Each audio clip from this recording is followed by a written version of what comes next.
In my experience as a youth minister for over 14 years, I found out 4 things that always killed my fire.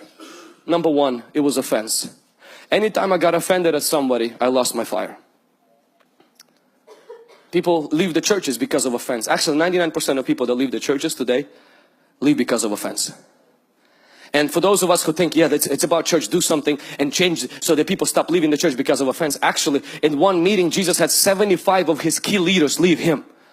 If you think that if the church will get perfect, less people will leave the church because of offense. If the church will get perfect, more people will leave because of the offense, because they could not live up to their perfectionism. Offense is unavoidable. We can only stop causing offenses, but we cannot ever stop having offenses. You will be offended. And offense is the devil's trap to cause your fire to die out.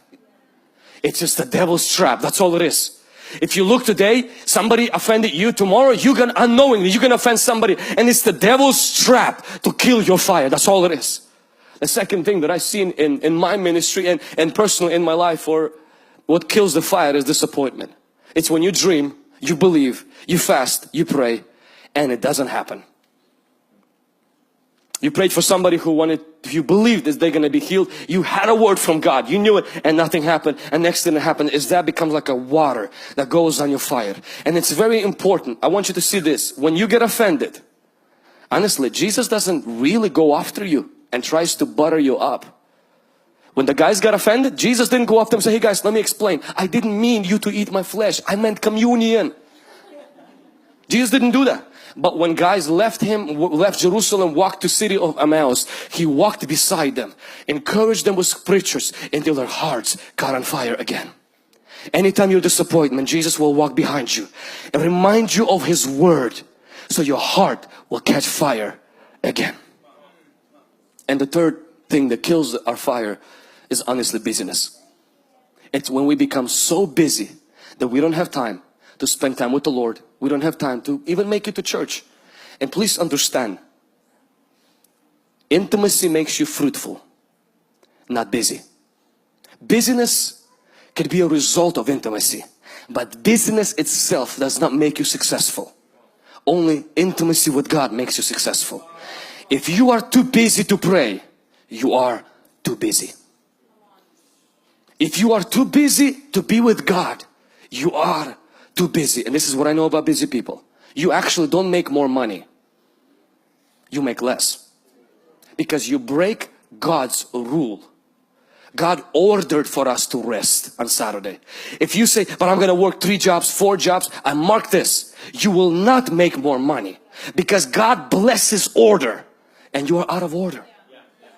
God blesses order, not out of order. I mentioned how Chick-fil-A decided not to open its fast food restaurant chain on Sundays. And people said, did you know that on Sundays all the fast food restaurants make the most money? And the main guy of Chick-fil-A, he says, I know, but God said and people should take a rest at least one day. And he says, and I'm gonna choose the most busiest day to rest. Average fast food restaurant makes $1 million a year. Chick-fil-A makes 5. Why? Because but it doesn't make sense. Nothing with God makes sense. But when you follow the order, God blesses you.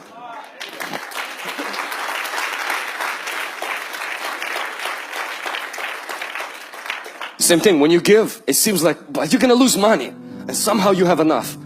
When you hold on to that, it seems like it's never enough.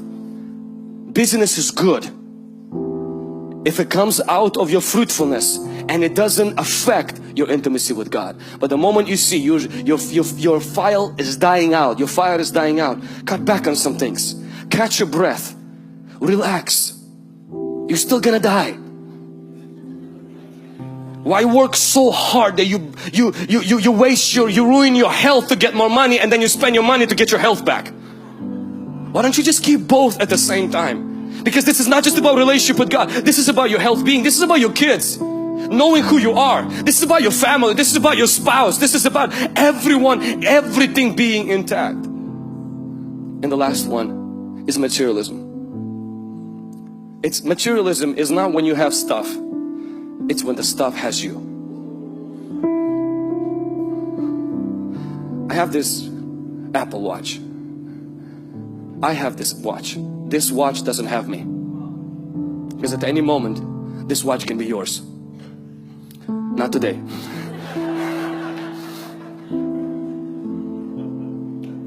The most freeing thing for my relationship with God has been is when I can hold things without holding on to them. When God has the right to take anything out of my hand, and I have the privilege to take anything out of His pocket.